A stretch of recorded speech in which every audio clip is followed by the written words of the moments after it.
Hello and welcome everyone, welcome Pathsala learning study point. তো আজকে ভৌতবিজ্ঞান এর বেশ কিছু প্রশ্ন তোমাদের সাথে আলোচনা করব, যেগুলো এক্সামের দিক থেকে অনেক গুরুত্বপূর্ণ এবং প্রত্যেক পরীক্ষাতে কিন্তু আমরা এরকম প্রশ্ন দেখতে পাই। তো সেশনটিকে শেষ পর্যন্ত দেখবে। যদি ভিডিওটি ভালো লাগে তো অবশ্যই লাইক করবে, বন্ধুবান্ধবদের সাথে শেয়ার করবে এবং চ্যানেলে নতুন হয়ে থাকলে চ্যানেলটি সাবস্ক্রাইব করবে ও পাশে থাকা বেল আইকনটি অবশ্যই প্রেস করবে, তাতে সমস্ত ক্লাস টাইম টু টাইম পেতে থাকবে। তো দেখো আজকের ক্লাস এর 1 নম্বর প্রশ্ন। এখানে 1 নম্বর প্রশ্ন বলা হয়েছে, গ্রিন হাউস গ্যাসগুলি মূলত বায়ুমণ্ডলের যে স্তরে অবস্থান করে। গ্রিন হাউস গ্যাসগুলি মূলত বায়ুমণ্ডলের যে স্তরে অবস্থান করে, স্ট্র্যাটোস্ফিয়ার, ট্রপোস্ফিয়ার, থার্মোস্ফিয়ার, মেসোস্ফিয়ার। এখানে 4টা অপশান আছে। 4টা অপশানের মধ্যে অবশ্যই তোমাদের একটা অপশান বেছে নিতে হবে, যেটা কিন্তু এই প্রশ্নের সঠিক উত্তর হবে। তো চটপট উত্তরগুলো করে নাও।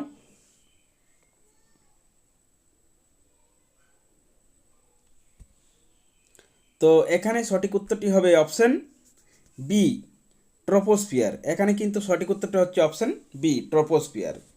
গ্রিনহাউস গ্যাসগুলি মূলত বায়ুমণ্ডলের যে স্তরে, তাই এখানে কোন স্তরে অবস্থান করবে? আমাদের ট্রপোস্ফিয়ারে। আশা করি সকলের হয়ে গেছে এবং সকলেই বুঝতে পারছো।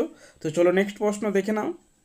নেক্সট প্রশ্ন হচ্ছে আমাদের, অতি বেগুনি রশ্মির ক্ষতিকারক প্রভাব থেকে জীবজগৎকে কে রক্ষা করে? এই যে আমাদের সূর্যের থেকে যে অতি বেগুনি রশ্মি পৃথিবীতে আসছে, সেখান থেকে কি আমাদের জীবজগৎকে কে রক্ষা করছে? এখানে অপশান কী কী দেওয়া আছে? অপশান দেওয়া আছে ওজোনোস্ফিয়ার, ট্রপোস্ফিয়ার, মেসোস্ফিয়ার, ম্যাগনেটোস্ফিয়ার।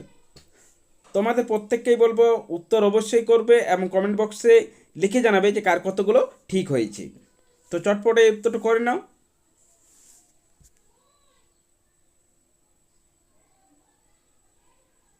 এখানে কিন্তু সঠিক উত্তরটি হবে অপশান এ, ওজোনোস্ফিয়ার।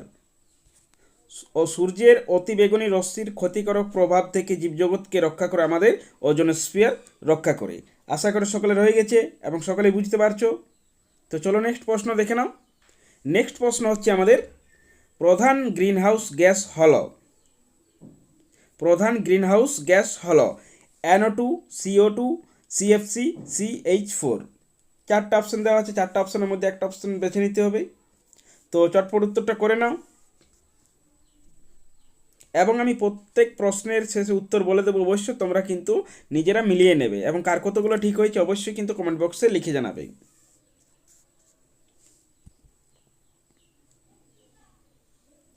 এখানে কিন্তু সঠিক উত্তরটা হবে option B, CO2, carbon dioxide. আশা করি সকলের হয়ে গেছে। তো চলো নেক্সট প্রশ্ন দেখে নাও। নেক্সট প্রশ্ন হচ্ছে, CFC এর পুরো নাম কি? Cold fluorinated carbon, chlorofluoro carbon, chlorine flu carbon, chlorofluoro carbonate. 4টা অপশান। তো চটপট উত্তরটা করে নাও এবং আমি প্রত্যেক প্রশ্নের শেষে উত্তর অবশ্যই বলে দেবো, যেগুলো তোমরা সকলে মিলিয়ে নেবে।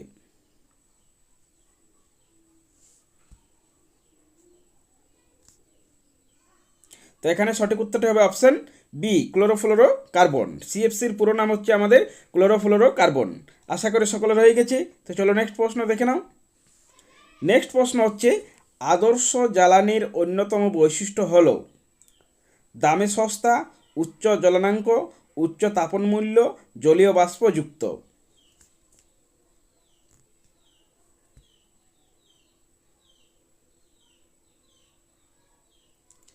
এখানে কিন্তু সঠিক উত্তরটি হবে অপশান সি, তাপন মূল্য, উচ্চ তাপন মূল্য। আদর্শ জ্বালানির অন্যতম বৈশিষ্ট্য হলো উচ্চ তাপন মূল্য। আশা করি সকলের হয়ে গেছে। তো চলো নেক্সট প্রশ্ন দেখে নাও। নেক্সট প্রশ্ন হচ্ছে আমাদের, সমুদ্রপৃষ্ঠের উপরের বায়ুর স্থানটি হল। সমুদ্রপৃষ্ঠের উপরের বায়ুর স্থানটি হল মেসোস্ফিয়ার, স্ট্র্যাটোস্ফিয়ার, থার্মোস্ফিয়ার, ট্রপোস্ফিয়ার। এই ধরনের কিন্তু প্রশ্ন তোমাদের প্রত্যেক এক্সামে কিছু না কিছু দেখতে পাই। তো এখানে 4টা অপশান দেওয়া আছে। 4টা অপশানের মধ্যে তোমরা চটপট উত্তরটা করে নাও।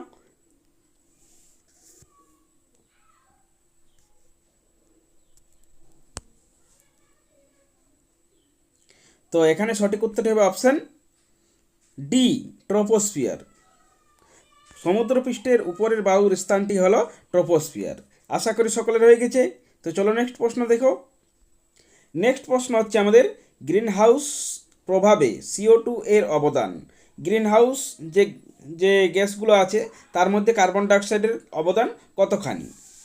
গ্রিন হাউস প্রভাবে CO2 এর অবদান 20%, 40%, 50% এবং 60%। চারটে অপশান দেওয়া আছে। চারটে অপশানের মধ্যে কিন্তু একটা অপশান বেছে নিতে হবে। তো চটপট উত্তরটা করে নাও।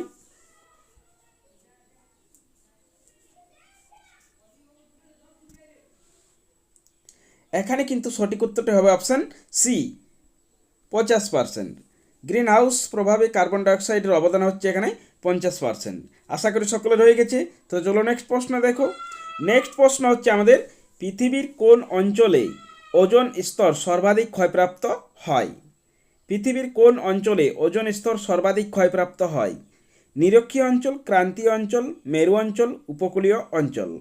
তোমাদের প্রত্যেককে বলবো প্র্যাকটিস যদি করা থাকে অবশ্যই তোমরা পরীক্ষার হলে করে আসতে পারবে এবং ভালোভাবে নাম্বার নিয়ে আসবে এক্সামের হলে।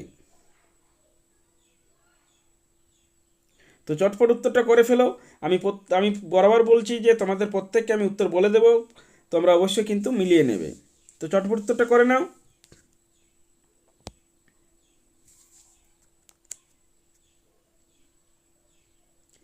এখানে কিন্তু আমাদের সঠিক উত্তরটি হবে অপশান সি, মেরু অঞ্চল। পৃথিবীর কোন অঞ্চলে? পৃথিবীর মেরু অঞ্চলে ওজোন স্তর সর্বাধিক ক্ষয়প্রাপ্ত হয়। আশা করি সকলের হয়ে গেছে। তো চলো নেক্সট প্রশ্ন দেখে নাও। নেক্সট প্রশ্ন হচ্ছে আমাদের সৌরকোষের সমবায় কি বলে? সৌরকোষের সমবায় কি বলে? সৌরপাত, সৌর ফানেস, সৌর উত্তাপক, সৌর প্যানেল। চারটা অপশান। চারটা অপশানের মধ্যে একটা অপশান বেছে নিতে হবে। তো চটপট উত্তরটা করে নাও। আমি অবশ্যই কিন্তু তোমাদের উত্তর বলে দেবো, মিলিয়ে নেবে সকলেই।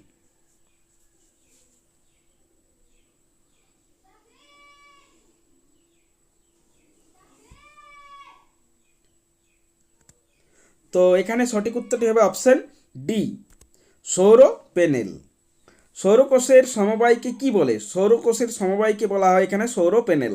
আশা করি সকলের হয়ে গেছে এবং সকলে বুঝতে পারছো প্রশ্নগুলো। তো চলো নেক্সট প্রশ্ন দেখে নাও। নেক্সট প্রশ্ন হচ্ছে আমাদের অদূর ভবিষ্যতে পৃথিবীর বৃহত্তম শক্তি উৎস হিসাবে পরিণত হতে পারে কোনটি?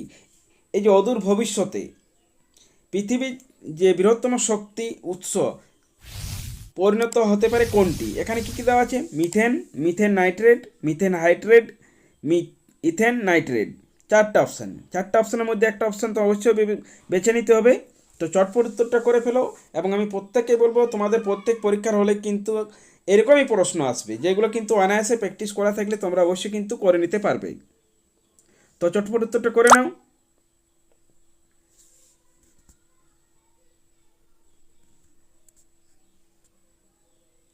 তো এখানে সঠিক উত্তরটা হবে অপশান এ।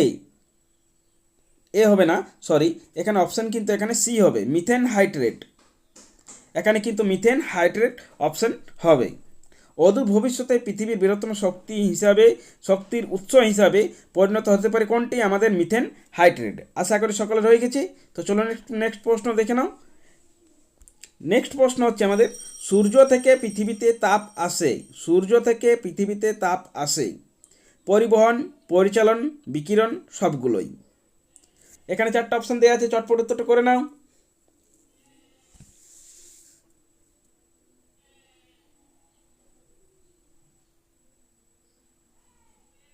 এখানে কিন্তু সঠিক উত্তরটা হবে অপশান সি, বিকিরণ।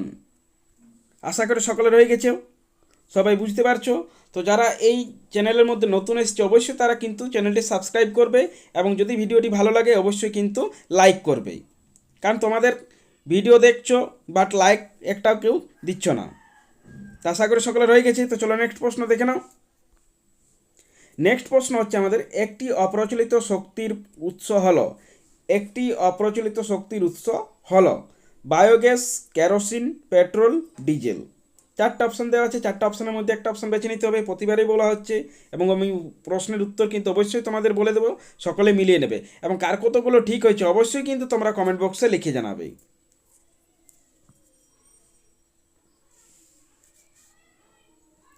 তো এখানে সঠিক উত্তরটা হবে অপশান আমাদের এ, বায়োগ্যাস। একটি অপ্রচলিত শক্তির উৎস হলো আমাদের বায়োগ্যাস। আশা করি সকলের হয়ে গেছে এবং সকলে বুঝতে পারছো। তো চলো নেক্সট প্রশ্ন দেখে নাও। নেক্সট প্রশ্ন হচ্ছে আমাদের নবীকরণযোগ্য শক্তির উৎসের উদাহরণ হলো, নবীকরণযোগ্য শক্তির উৎসের উদাহরণ হলো কয়লা, ভগ্ন তাপশক্তি, পেট্রোল এবং রান্নার গ্যাস। চারটা অপশন, চারটা অপশনের মধ্যে একটা অপশন বেছে নিতে হবে তোমাদের।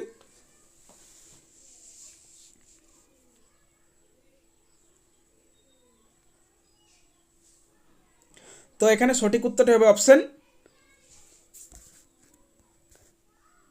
বি, ভগ্ন তাপশক্তি। নবীকরণযোগ্য শক্তির উৎসের উদাহরণ হলো ভগ্ন তাপশক্তি।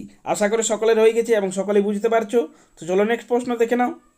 নেক্সট প্রশ্ন হচ্ছে আমাদের ওজোন স্তর ধ্বংসে সর্বাধিক অবদান। এখানে যে অপশানগুলো দেওয়া আছে সেই অপশানগুলোর মধ্যে কার অবদান সবচেয়ে বেশি ওজোন স্তর ধ্বংসের জন্যে? তাহলে আমাদের প্রশ্ন এখানে কি আছে? ওজোন স্তর ধ্বংসে সর্বাধিক অবদান CO2, CFC, CH4। চারটা অপশান, চারটা অপশানের মধ্যে কিন্তু তোমাদের একটা অপশান অবশ্যই বেছে নিতে হবে, যেটা কিন্তু এই প্রশ্নের সঠিক উত্তর হবে। তো চটপট উত্তরটা করে নাও।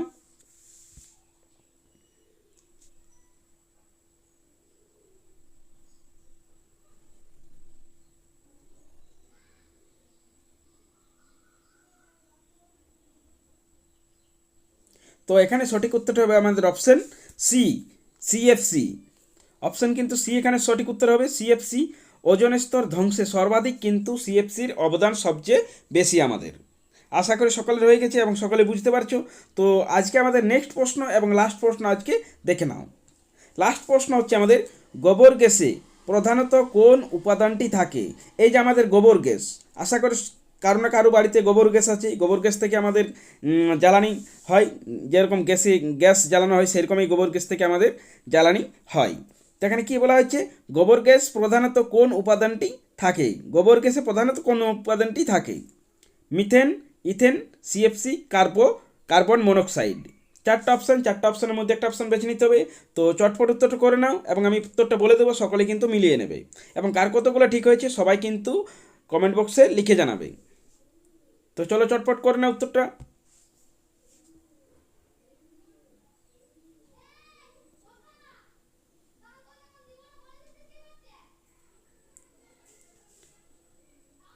তো এখানে কিন্তু সঠিক উত্তরটা হবে অপশান আমাদের এ, মিথেন। গোবর গ্যাসে প্রধানত কোন উপাদানটি থাকে? মিথেন। আশা করি সকলে রয়ে গেছে এবং সকলে বুঝতে পারছো। তো আজকে আমরা এই 15টি প্রশ্ন আলোচনা করলাম। 15টির মধ্যে কে কতগুলো করতে পারলে এবং সেশনটি কেমন লাগলো তা অবশ্যই কমেন্ট বক্সে লিখে জানাবে। ভিডিওটি ভালো লাগে তো একটি লাইক করবে এবং চ্যানেলটি সাবস্ক্রাইব করবে ও পাশে থাকা বেল আইকনটি অবশ্যই প্রেস করবে, তাতে সমস্ত ক্লাস টাইম টু টাইম পেতে থাকবে। তো এই ভিডিওটি আজকে এই পর্যন্তই। সকলে ভালো থেকো, সুস্থ থেকো।